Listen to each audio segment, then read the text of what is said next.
Hello again, YouTubers. Welcome back to another Kaptain's Unboxing. I'm the board game Kaptain. And I'm Lynn. And today we're going to be unboxing our copy of Asking for Trobils. I think that's how you pronounce it. And it's from Kraken Games and Breaking Games. And it has the Dice Tower seal of excellence on it. A little hole in the top that's... Oh, well, that might be easy. Let's try going through there. Good eyes spotting that. Of course, now I gotta... There we go. All right, that worked just fine. So now, I believe this to be the second edition of Asking for Trobils, though it doesn't clearly say that on the box anywhere. I think that first edition had a different cover illustration, no? So let's open it up and we'll see what comes in the box. There we go. So, well, first off, I do want to note there's lots of little cartoons and stuff around the outside of the bottom of the box, which is kind of neat, little illustrations. The first thing inside the box is the rulebook, which is very nice, full color, has a diagram of the full setup of the game here, which I always like. Lots of illustrations, lots of diagrams to illustrate what the different areas of the cards represents. So... yeah, this looks very well done. This, my first impression of this rulebook is I think it's going to be a very easy one to figure out. And it's only 10 pages long, plus some quick reference on the back on how to teach Trobils. So hopefully that is a pretty good rulebook. It does look very nice. Then we have lots of punch-outs, including some orange slugs and carrots. And something that looks like a bear trap. Looks like, yeah, maybe a bear trap. Maybe that's for trapping the Trobils. And some more punch outs of the same. And we have some punch out tiles here with different ships on them. Those I think might be little mini player boards. These the characters? They might be. Those might be characters. Yeah, because there's a bunch of different ones. There might be characters that you can be, along with some more of those player boards and some other varieties of punch outs. Oh, and I just accidentally punched one out. So these are thoroughly cut all the way through, so which is very good. They should be very easy to punch out, as they just punched out by accident. But that is always a good sign. Is that a pirate alien with a little, like, instead of a parrot, it's like a green alien? It looks like a squid, like a little green parrot squid. Is that going to be your character right there? It might be. Yeah, I was going to say, I know you love anything pirate themed. So let's see, now this is the board. Let's have a look. Is it okay? There we go. So there is the board. Now it is round, which is a little odd for a game board. It's got the same kind of quirky art style, which I know, you know, some people throw a lot of hate at this particular art style, and I don't understand the vitriol. I think it's cool.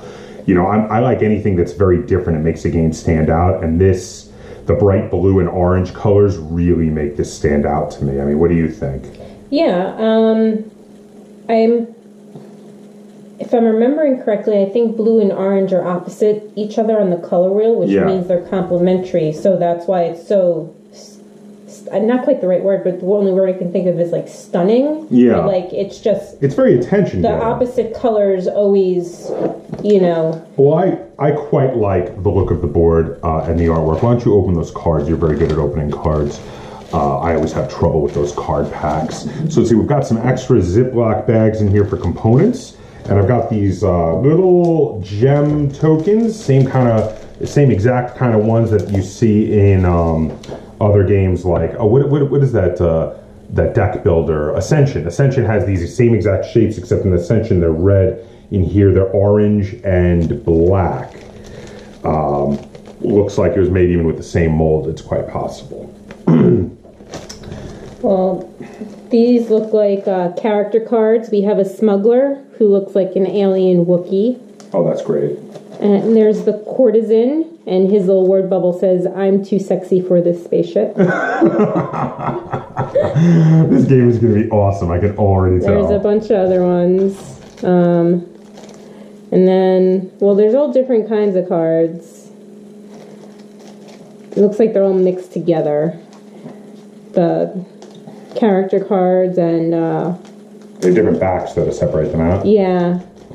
But they're not, you know... A few different decks? A few different decks all mixed together. I'm not really quite sure what these cards do. We'll find out when we read the rules. So I've got a bag here of standees. I'm guessing these are for the Punch-Out character tokens that we saw on the Punch-Out boards. That's if I had to hazard a guess. And then I've got a bunch of miniatures here of all different sorts of spaceships. Here we have like a flying saucer spaceship, and here we have a 1950s style rocket ship, very cool looking, very old school. Here we have a spaceship which vaguely resembles the ones from Star Trek. It's got definitely some similarities. This one vaguely resembles the Klingon ships from Star Trek. So all sorts of different ship minis. This looks like a space station possibly. But the minis, I mean, it's a nice big bag of minis. And the ship minis actually are really nice in this game. I really like the look of them. They're all different. So I'm guessing, because I saw symbols that look like some of these for the different player boards. I'm guessing each player has their own variety of ships. Oh, here's one that vaguely resembles the Serenity from Firefly. So it's like each one is a vague reference either to a specific ship or a variety of ship from science fiction, but without being close enough for copyright infringement. So it's like just different enough to be a fun reference. I think it might be trademark. Trademark infringements? Well, either way. But these are great looking ships, and I love the references. I actually do like it when they make a funny game that has lots of references to other sci-fi stuff, so I do appreciate that. I also want to call attention to, because I do appreciate it, and we're seeing it more and more in modern games, when a company goes the extra mile to have a nice insert. And this is a really nice insert. It even has a nice spot specifically to hold the game board in it. And there are areas for all of the Ziploc bags. And look at that, the game board just fits in right there. And there's areas here to put the cardboard punch outs once you punch them out. So definitely big thumbs up on that insert. It's very nice. And that's everything that comes in the box for asking for Trobils. So if you enjoyed this video and you'd like to see us do more unboxings like it, be sure to give it a like, share this video, and if you haven't already, please subscribe to the board game Kaptain. That's Kaptain spelled with a K on YouTube. And until next time, game on.